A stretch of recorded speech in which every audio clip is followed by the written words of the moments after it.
Translation করার আগে তবে কিছু কথা বলি। ইংলিশ পেপার যেটা বলেছি, যে ইংলিশের রিপোর্ট রাইটিং, প্রেসি রাইটিং বলে কিছু নেই। বলে কিছু নেই বলবো না, অর্থাৎ ট্রান্সলেশনটাই হচ্ছে আসল, মানে সেন্টেন্স স্ট্রাকচার করাটাই আসল।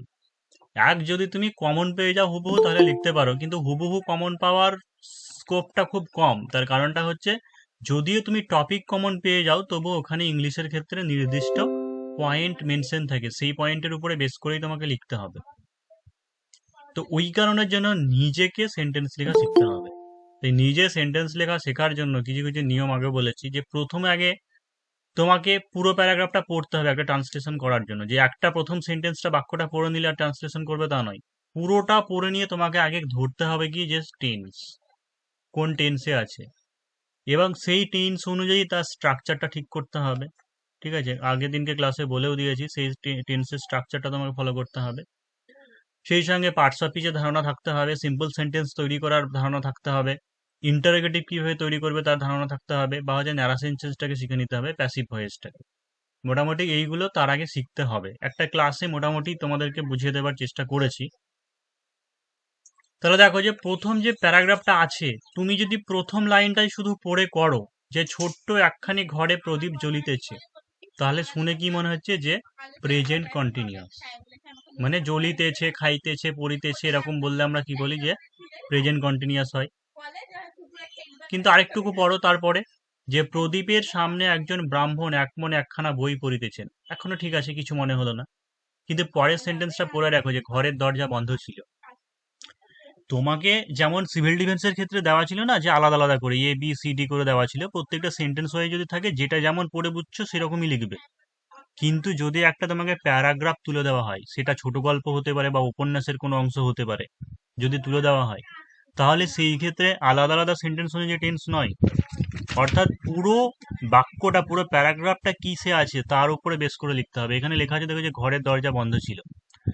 অর্থাৎ যখন যারা বাংলা উপন্যাস পড়েছো, ঠিক আছে, বা গল্প করেছো, পড়তে গেলে দেখবে এই জিনিসটা ভালো করে খেয়াল করবে, লক্ষ্য করবে, যে আমরা যখন অতীতের ঘটনা বলি পাস্ট টেন্সের, তখন সবসময় জ্বলছিল, পড়ছিল, ওরকম বলি না। ঠিক আছে, মানে ওই সময়তে গিয়ে আমরা সেটাকে ওইভাবে বলছি, যে ঘরে একখানা জ্বলছে, তারপরে ব্রাহ্মণ পড়ছে, ঠিক আছে, ঘরে দরজা বন্ধ ছিল।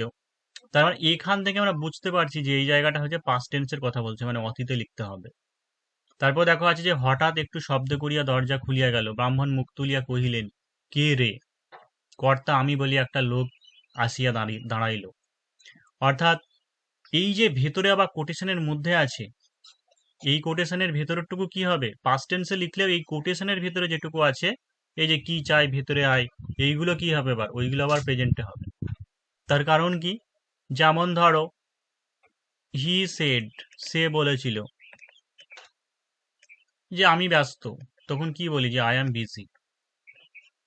এটা অতীতের কথা, মানে হচ্ছে ডাইরেক্ট স্পিচে লেখা আছে, যে আই অ্যাম বিজি, মানে তখনকার কথাটাকে আমি ডাইরেক্ট এখানে তোলা আছে, অর্থাৎ এটা হচ্ছে ডাইরেক্ট স্পিচ।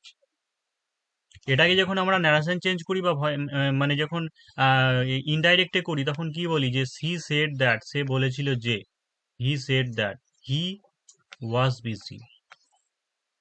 অর্থাৎ কোটেশনের ভিতরে যেটা থাকা, ওটা মানে কি, ওটা হচ্ছে প্রেজেন্ট ফর্মই তোমাকে লিখতে হবে, অর্থাৎ তখনকার কথা ডাইরেক্ট এখানে তোলা আছে। তাই ন্যারেশন চেঞ্জের ধারণাটা তোমাকে রাখতে হবে। যদি বলো, তাহলে পরে আর একদিনকে ন্যারেশন চেঞ্জের ধারণা করে দিতে পারি, ওখান থেকে অনেকটাও হেল্প হয় ট্রান্সলেশনের ক্ষেত্রে। তাহলে এবার আমরা বুঝে গেছি, চলো এবার পড়বো প্রথম থেকে। যে ছোট্ট একখানি ঘরে প্রদীপ জ্বলিতেছে, যারা ইজ বার্নিং করেছো, সেন্স হিসাবে ভুল হবে। এমনি যদি আলাদা একটা সেন্টেন্স হয়, ছোট্ট একখানি ঘরে প্রদীপ জ্বলিতেছে, তাহলে ঠিক আছে, ইজ বার্নিং করলে।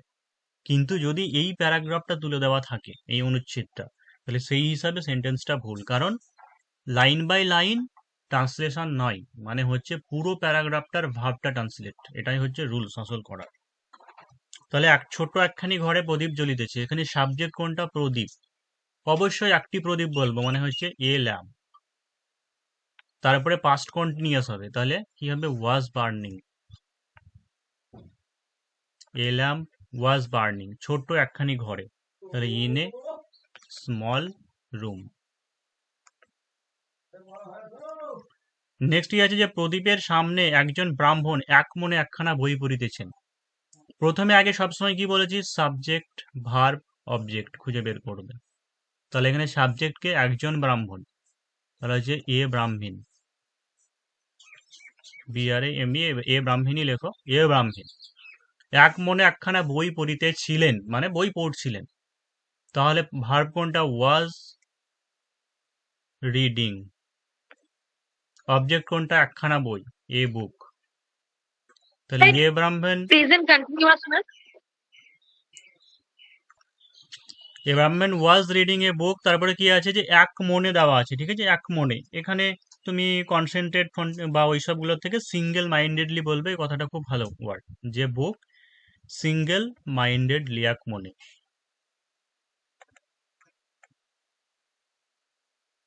কি আছে প্রদীপের সামনে, তাহলে হচ্ছে in front of the lamp. Next কি আছে দেখো, যে ঘরের দরজা বন্ধ ছিল। তাহলে এই সেন্টেন্সটা দেখে আমরা বুঝতে পেরেছি যে এই পুরো প্যারাগ্রাফে জিনিসটা কিসে আছে, পাস্টে আছে। সে যতই দেখে মনে হোক যে ছোট এ বুক একখানি ঘরে, সিঙ্গেল মাইন্ডেড, সিঙ্গেল মাইন্ডেডলি। কিন্তু এ বুক বা কোনো প্রিপোজিশন, ওটা অ্যাডভার্ব তো, প্রিপোজিশন। নেক্সট দেখো যে ঘরের দরজা বন্ধ ছিল, ঠিক আছে। তাহলে এবারে এটা তো পাস্ট টেন্সে বোঝাই যাচ্ছে ওরে, তাহলে এখানে করে দেবে যে দ্য ডোর, ঘরের দরজা, তাহলে দরজা অফ ঘর, মানে the door of the room, the door of the room was closed. হঠাৎ একটু শব্দ হইয়া দরজা খুলিয়া গেল, হঠাৎ একটু শব্দ হইয়া দরজা খুলিয়া গেল। তাহলে সাডেনলি দ্য ডোর ওপেন্ড। এই যে হঠাৎ একটু শব্দ করিয়া আছে, ঠিক আছে, এই যে কুড়িয়া আছে, তার মানে কি ওখানে যে ভার বোটা করে ওরকম নয়, মানে একটু শব্দ হইয়া বা শব্দ করে আমরা বলি, কিন্তু শব্দ করে এরকম বলা, সেই ক্ষেত্রে কি করি যে উইথ আ লিটিল নয়েজ বললেই হবে, মানে উইথ এ লিটিল নয়েজ। এবার পরেরটা দেখা যায় ব্রাহ্মণ মুখ তুলিয়া কহিলেন কে রে। এই কে রে কথাটা কি আছে, ইনভার্টেড মানে কোটেশনের ভেতরে আছে, যে ব্রাহ্মণ মুখ তুলিয়া কহিলেন। এখানে ব্রাহ্মণ চাইলেন, ঠিক আছে, লুকাপো ওরকমে বলতে পারো, বা হচ্ছে তার মুখ তুললেন এইভাবে বলতে পারো, বিভিন্নভাবে বলা যায়। যেরকমও লিখতে পারো যে দা ব্রাহ্মণ, তোলা মানে হচ্ছে রেজ, তাহলে হচ্ছে raised, raised his face and said. এই কমা কোটেশনের ভিতরে যে যেটা আছে যে কে রে, ঠিক আছে, কে রে, কে তুমি বা কে আপনি তো বলিনি, হু আর ইউ তো বলা যাবে না, এই কারণের জন্য বলি না হু ইজ দেয়ার বলে। তাই এটা লিখবে যে হু ইজ দেয়ার, কারণ যেখানে এখানে যে পার্সনিফাই বা কি রে তুল্যার্থে বলা হচ্ছে, ঠিক আছে, তুল্যার্থে বলা হচ্ছে, এই কারণের জন্য এখানে করবে যে হু ইজ দেয়ার, কারণ এখানে বুঝতে পারছে না, তাই হু ইজ দেয়ার। এখানে হু ওয়াজ করবে না, তার কারণ একটু আগেও বললাম যে এইটুকু হচ্ছে ডাইরেক্ট স্পিচ তোলা, মানে কোটেশনের কথাটা ডাইরেক্ট তোলা, এই কারণের জন্য এখানে হু ইজ দেয়ারই করবে, হু ওয়াজ নয়। সেটা লুকড আপ দেওয়া যায়, ব্রাহ্মণ লুকড আপ এন্ড সেড, বলা যাবে। তারপরে হলো যে তারপরে দেখো এখানে দেওয়া আছে যে কর্তা আমি, ঠিক আছে, বলিয়া একটি লোক আসিয়া দাঁড়াইলো। এই যে কর্তা আমি, ঠিক আছে, এটা আমার মনে হচ্ছে যে এখানে কোটেশনটা দেওয়া নেই, তবু আমার মনে হয় এখানে কোটেশনটা হবে, বা যদি নাও হয় তাহলে কোটেশনটা দিয়ে করবে, তাহলে বেশি ভালো হবে করাটা। এই যে কর্তা আমি, এই কথাটা আমার মনে হচ্ছে কোটেশনের মধ্যে হতো, হয়তো এখানে মিস হয়ে গেছে। তো এখানে কি বলি আমরা, কোটেশন দিয়ে দাও, দিয়ে লেখো যে কর্তা মানে এখানে মাস্টার বা প্রভু বলি আমরা, যে master I am. Quotation close করে দাও, দিয়ে বলো যে এখানে বলিয়া একটি লোক আসিয়া দাঁড়াইলো, ঠিক আছে, দিয়ে হাইফেন দিয়ে লিখে দাও যে একটা মানুষ, এ ম্যান। উপস্থিত হওয়া মানে যে অ্যাপিয়ার্ড বলতে পারো, বা হচ্ছে টার্নড আপ বলতে পারো, টার্ন আপ মানে উপস্থিত হওয়া, তাহলে এ ম্যান টার্নড আপ বা হচ্ছে অ্যাপিয়ার্ড অ্যান্ড সেড।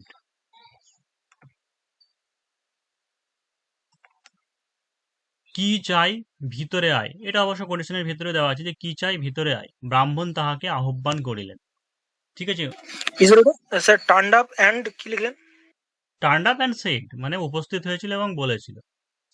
অনেক সময় কি শুধুমাত্র যে ডাইরেক্ট স্পিচের ক্ষেত্রে যে ওটা থাকে আগে নয়, মানে আগে যেটা ইনভার্টেড কমা সেটাও থাকে, আবার তুমি ঘুরিয়েও লিখে নিতে পারতে যে a man turned up and sent, ঠিক আছে, a man turned up and sent দিয়ে মাস্টার আই এম, সেটাও বলতে পারতে।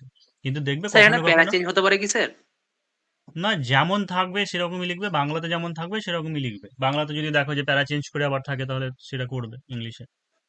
আচ্ছা স্যার, ঠিক আছে স্যার। স্যার এটা ক্যাপিটালই হবে স্যার? নেক্সট দেখো যে কি চাই ভিতরে আয়, ব্রাহ্মণ তাহাকে আহ্বান করিলেন, ঠিক আছে, ব্রাহ্মণ তাহাকে আহ্বান করিলেন, কি চাই ভিতরে আয়।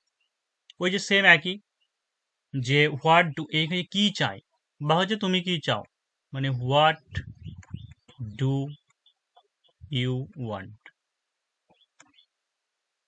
এই যে কি চাও বলে আবার এই সেন্সটা নিয়ে চলে আসবে না যে এটা তো তাহলে ফিউচারে হবে কি চাও বলছে বলে, জাস্ট সিম্পল জিজ্ঞাসা করছে যে কি দরকার, ঠিক আছে, এটাকে প্রেজেন্ট ইনডিফিনিটে লিখে যে what do you want, what do you want.